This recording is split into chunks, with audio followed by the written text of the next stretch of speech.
Nagsinungaling ako sa amo ko makauwi lang sa Pilipinas. Hi Ate Mila. Itago niyo na lang ako sa pangalang Hazel. 29 years old single mom. May 3 akong anak at nanay ko ang nag-aalaga. Bata pa lang ako ay sobrang hirap na ng buhay namin. Magsasaka ang tatay ko at ang nanay ko ay housewife lang. 5 kaming magkakapatid at ako ang panganay. Elementary lang ang natapos ko. Sa murang edad ay natuto akong maghanap buhay. Sa tuwing anihan ng palay ay tumutulong ako kay Papa sa palayan.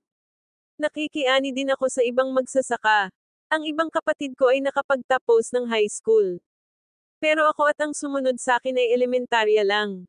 Hanggang sa nagdalaga ako at nakapag-asawa. Nagkaroon ako ng 3 anak ngunit lasenggero ang asawa ko, kaya nakipaghiwalay ako.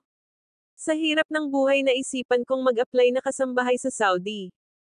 Awa ng Diyos madali akong nakaalis papuntang Saudi. Koripot ang amo ko. Ako ang bumubili ng mga personal kong gamit. May 4 na anak ang amo ko pero malalaki na. All around ang trabaho ko.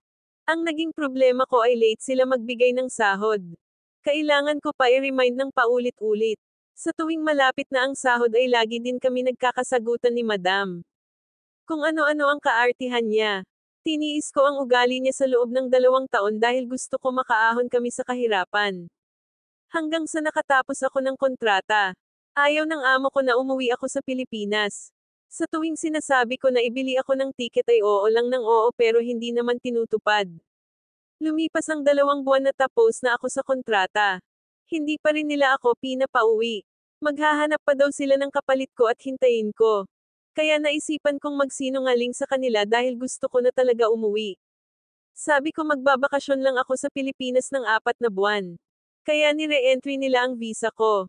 Pero kailangan ko daw iwan sa kanila ang sahod kong 1 buwan. Kunin ko na lang daw pagbalik ko. Para makauwi ako ay pumayag ako. Paglipas ng 2 buwan na nasa Pilipinas ako ay nag-text ako sa kanila. Sabi ko kailangan ko ng pera. Ang sahod ko ay 1,500 riyal. Ang ipinadala lang nila sa akin ay 1,000 riyal. Paglipas ng 4 na buwan ay hindi ko na sila kinontak. 5 months ako nagstay sa Pilipinas. Bumalik ako sa Dubai ginamit ko ang re-entry visa ko sa Saudi. May kaibigan ako sa Dubai na tumulong sa akin. Dumaan din ako sa agency pero sa Dubai na. Agency na rin ang naghanap sa akin ng bagong amo. Sa ngayon malapit na matapos ang kontrata ko dito sa Dubai.